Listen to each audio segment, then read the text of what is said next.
Hello दोस्तों, कैसे हैं आप लोग। दोस्तों, आज वाले लेक्चर के अंदर हम लोग अपना टॉपिक जो कवर कर रहे हैं उसका नाम है कैश बुक। कैश बुक बहुत ही बेसिक टॉपिक है, आपने एकेडमिक्स के अंदर भी पढ़ा हुआ है और अगर आपने जर्नल लेजर अच्छी तरह से कराया तो ये टॉपिक आपको बहुत ही आसान लगेगा। इनफैक्ट अगर आपने जर्नल लेजर नहीं भी कराया तो भी कैश बुक को आप इजीली करके चल सकते हैं।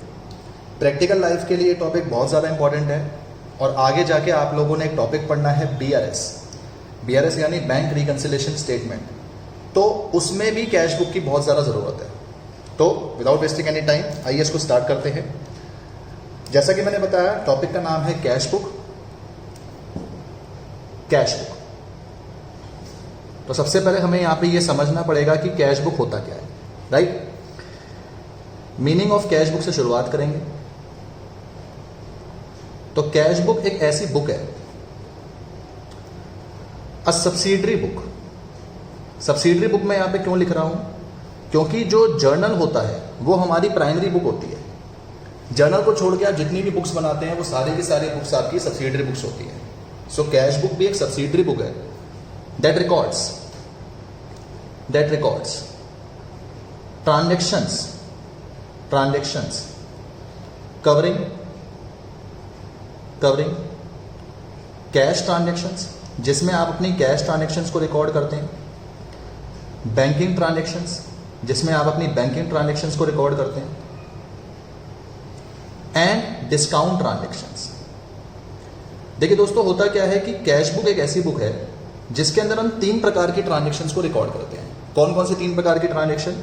एक आपकी कैश ट्रांजेक्शंस, एक आपकी बैंकिंग ट्रांजेक्शंस और एक आपकी डिस्काउंट ट्रांजेक्शंस। जिस किसी ट्रांजेक्शन में कैश की एंट्री हो, बैंक की एंट्री हो या डिस्काउंट की एंट्री हो, उनको हम लोग यहाँ पे अपनी कैश बुक के अंदर रिकॉर्ड करते हुए चलते हैं। इसके अलावा क्या क्या टाइप्स की कैश बुक होती है, types of cash book.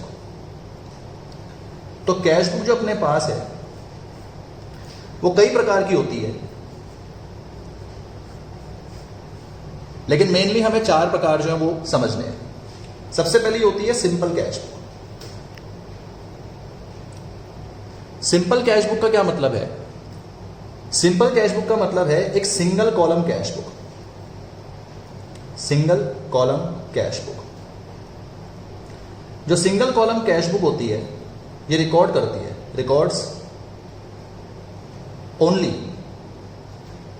Cash transaction. Single column cash book आपकी सिर्फ और सिर्फ जो कैश की ट्रांजेक्शंस होती हैं उनको रिकॉर्ड करती है। It records only cash transactions. दूसरी होती है डुअल कॉलम कैश बुक।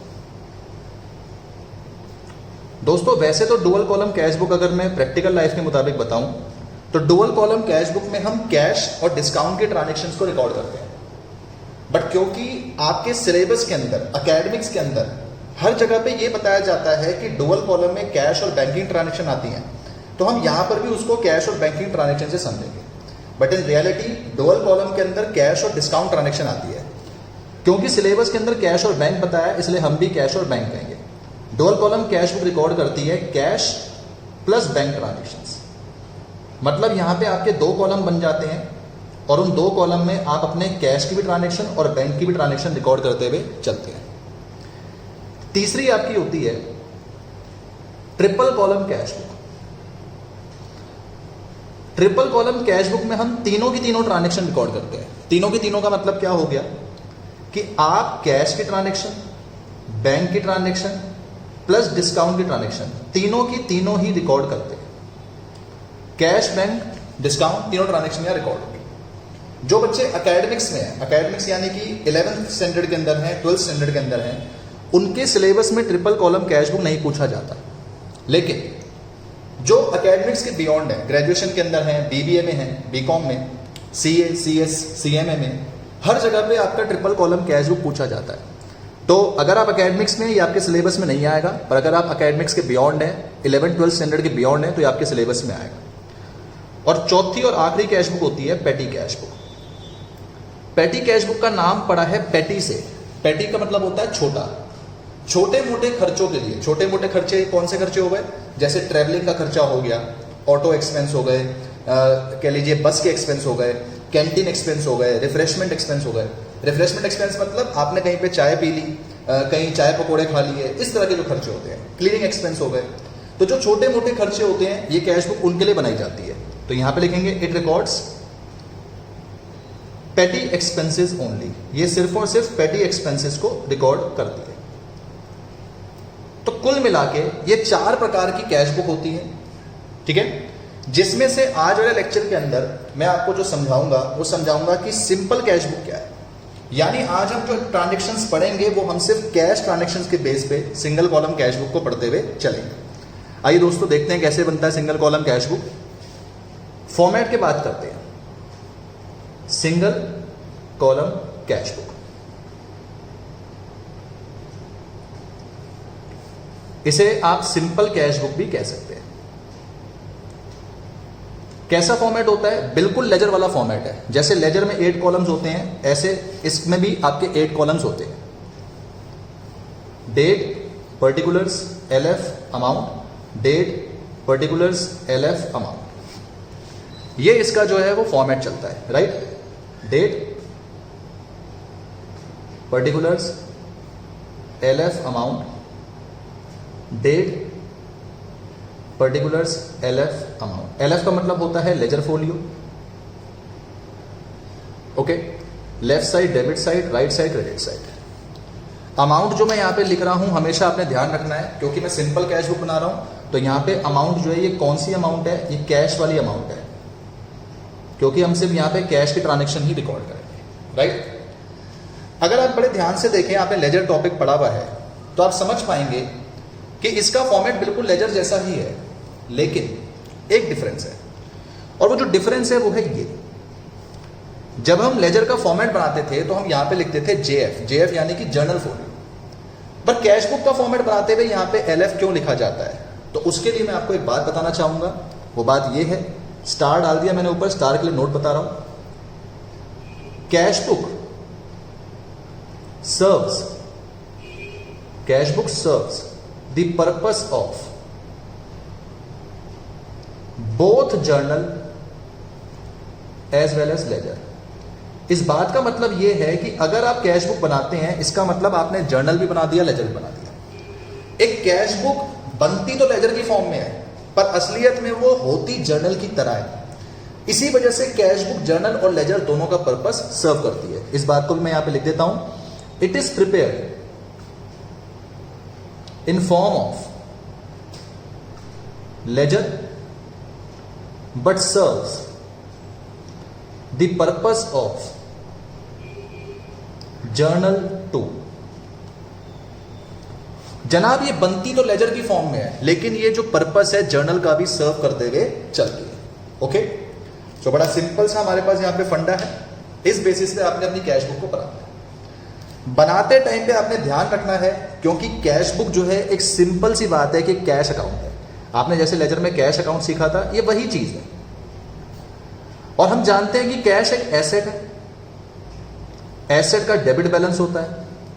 तो अगर मैं डेबिट को डेबिट करूंगा यानी कि मेरा आइटम इंक्रीज होगा, मेरा कैश का बैलेंस इंक्रीज होगा। और अगर मैं डेबिट को क्रेडिट करूंगा, इसका मतलब कि जो मेरा कैश का बैलेंस है वो डिक्रीज होगा। इन शॉर्ट में ये कहना चाह रहा हूं कि कैश बुक में डेबिट साइड में मैं लिखता हूं हमारी रिसीट्स। रिसीट्स का मतलब है जब जब पैसा आया, क्योंकि कैश कब बढ़ेगा? जब आपके पास पैसा आएगा। कैश का एक डेबिट बैलेंस होता है, तो उसको डेबिट करके ही बढ़ाया जा सकता है। इसलिए कैश बुक में डेबिट साइड में मैं सारी लिखता हूं रिसीट्स। रिसीट्स मतलब जहां जहां से पैसा आया, पैसा आया। और क्रेडिट साइड में मैं अपनी लिखता हूं पेमेंट्स। पेमेंट्स का मतलब जहां जहां पे मेरा पैसा गया, पैसा गया। ये मेरा यहां पे फंडा है, राइट। एक एग्जांपल के साथ मैं आपको यहां पे बताऊंगा कि क्वेश्चन को करने का तरीका क्या है। उससे पहले एक दो चीजों को मैं आपको यहां पे वाया नोट्स की फॉर्म में समझाना चाहूंगा, राइट। आइए देखते हैं। आप वीडियो पॉज करके यहां तक जो आपने कंटेक्स्ट है उसको आप नोट करके चल सकते हैं। उसके बाद हम लोग अपने टॉपिक को थोड़ा सा आगे लेके चल रहे हैं। आइए दोस्तों, जैसा कि मैंने कहा डेबिट साइड में रिसीट्स आती हैं, क्रेडिट साइड में पेमेंट्स। तो होगा क्या, कुछ एग्जांपल समझते हैं। मैंने आपसे कहा prepare a simple cash book from the following. Prepare a simple cash book from the following. Date उसने दे रखी है, let's say April 1st, April 5th, April 10, April 15 और April 25। कहता है April 1st को कैश इन हैंड है ₹1 लाख। उसके अलावा कहता है April 5 को गुड्स सोल्ड फॉर कैश ₹20,000। इसके बाद आपसे कहता है सैलरीज पेड ₹10,000। फिर आपसे कहता है कैश डिपॉजिटेड इनटू बैंक ₹15,000। और आपसे लास्ट में कहता है पेड रेंट ₹5,000। ये ट्रांजेक्शन है, इनके बेस पे आपने कैश बुक बनानी है, सिंपल कॉलम। आइए बनाते हैं। सबसे टॉप में लिखेंगे सिंपल कैश बुक, आप ब्रैकेट में लिख सकते हैं single column cash book.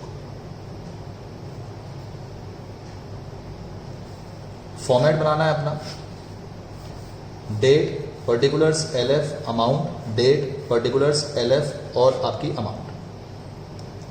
Format को पूरा करेंगे। पेपर में फॉर्मेट के मार्क्स होते हैं।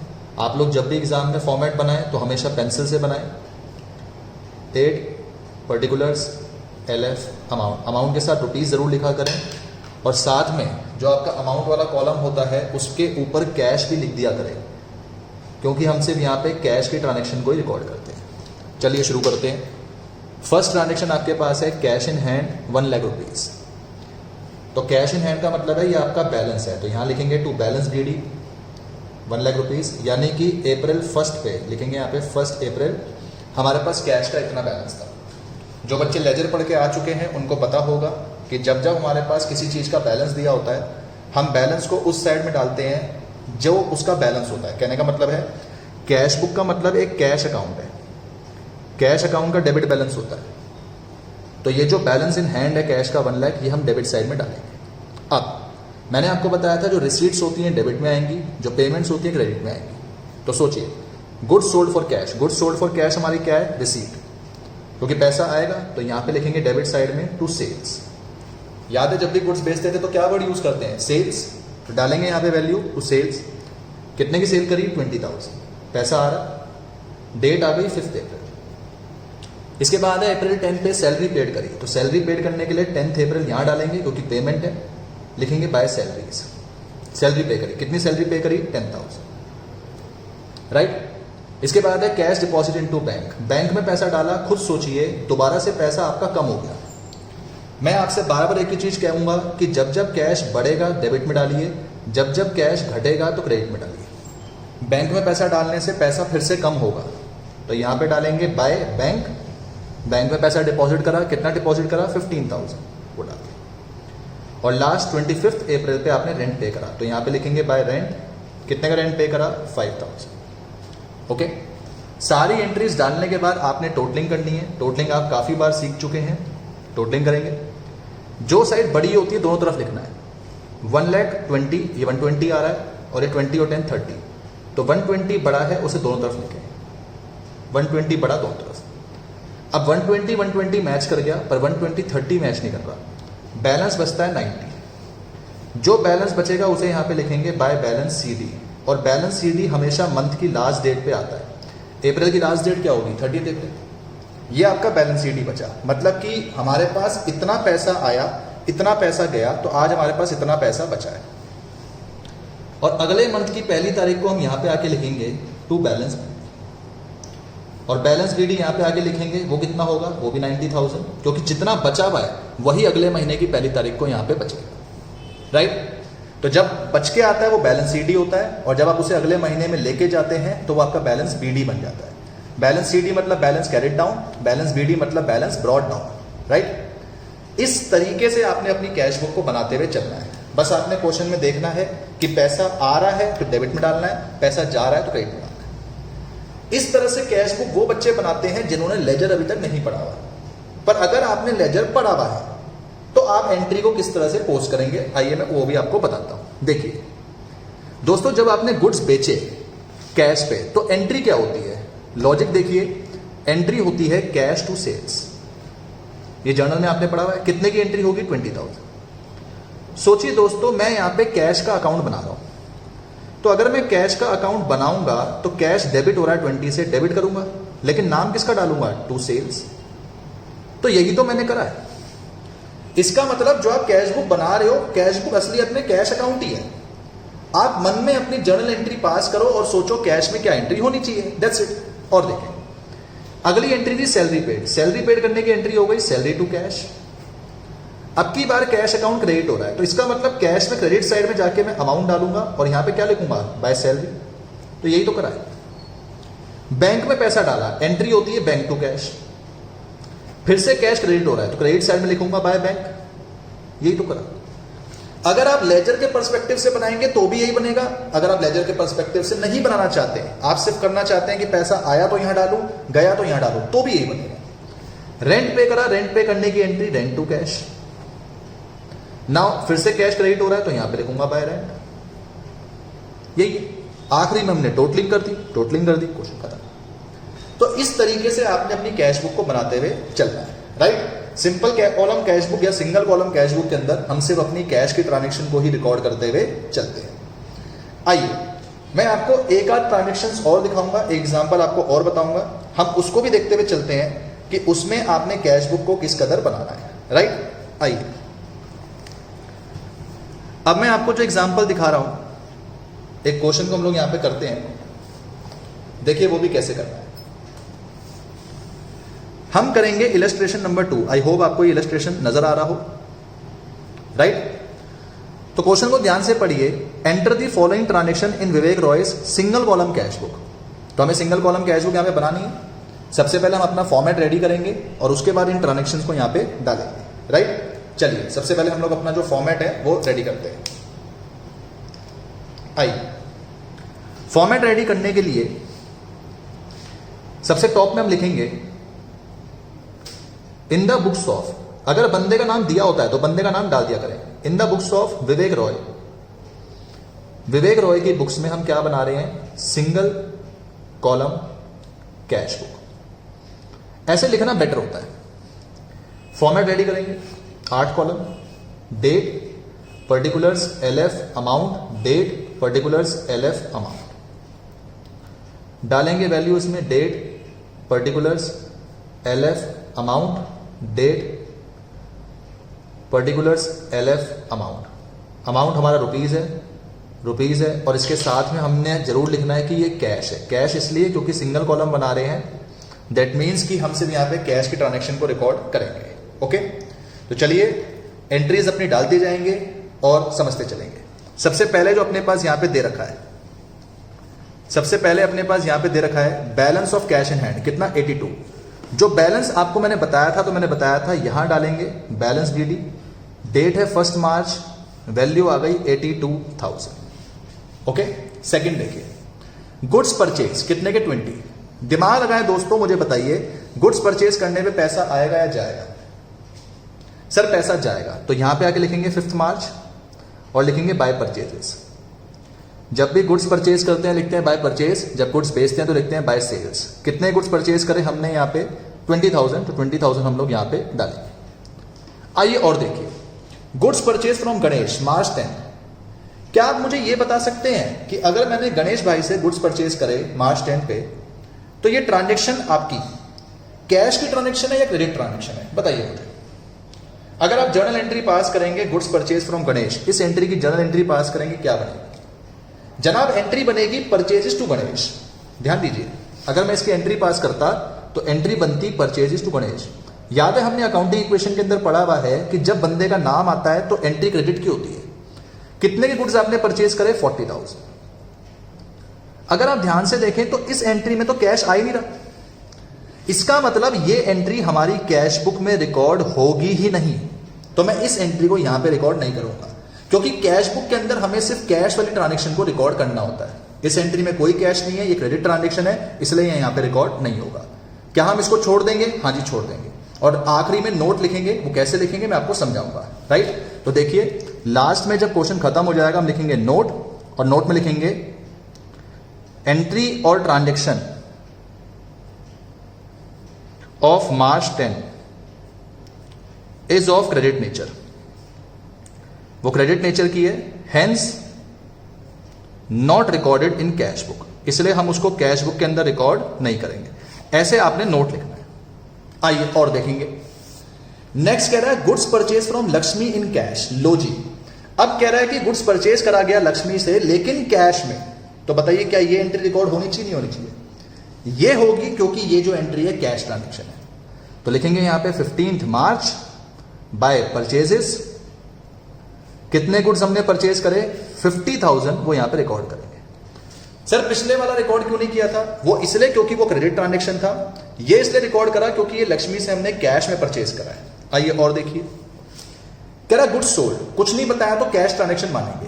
कितने के बेचे 25, गुड्स सोल्ड करे पैसा आएगा, तो यहां पे लिखेंगे टू सेल्स 25,000 रुपीज आएंगे। ट्रांजेक्शन जो अपने पास है टू सेल्स 25,000 आएगा। ट्रांजेक्शन जो अपने पास है ये कब की है? मार्च 18, राइट। आगे देखिए 20 मार्च पे लिखा है गुड्स सोल्ड टू सरस्वती। आप बच्चे मुझे बताइए, सरस्वती को हमने गुड्स बेचे तो एंट्री बननी चाहिए सरस्वती टू सेल्स। क्या ये एंट्री क्रेडिट ट्रांजेक्शन है या कैश? अगेन राइट, ये एंट्री आपकी क्रेडिट ट्रांजेक्शन है क्योंकि यहां पे कैश के बारे में नहीं मेंशन करा गया, तो ये एंट्री भी यहां पे रिकॉर्ड नहीं होगी। तो मैं लिखूंगा दोबारा से मार्च 20 के लिए नोट, और नोट में लिखेंगे सेम ऐसे एंट्री या ट्रांजेक्शन कुछ भी लिख सकते हैं आप, of March 20 is of credit nature. ये भी क्रेडिट नेचर का है, हेंस नॉट रिकॉर्डेड। तो ध्यान रखिएगा कि जो जो एंट्री आपकी कैश जिसमें नहीं आता उसे आपने रिकॉर्ड नहीं करना, पर नीचे नोट जरूर डालना है। Okay, next goods sold to Dev in cash. अब देव को हमने गुड्स बेचे कैश पे, इसे रिकॉर्ड करना पड़ेगा। कितने की एंट्री अपने पास है? ये है अपने पास 15,000। आइए इसको रिकॉर्ड करेंगे। डेट अपने पास है ये कब की? 25 मार्च। तो 25 मार्च यहां पे डालेंगे टू सेल्स।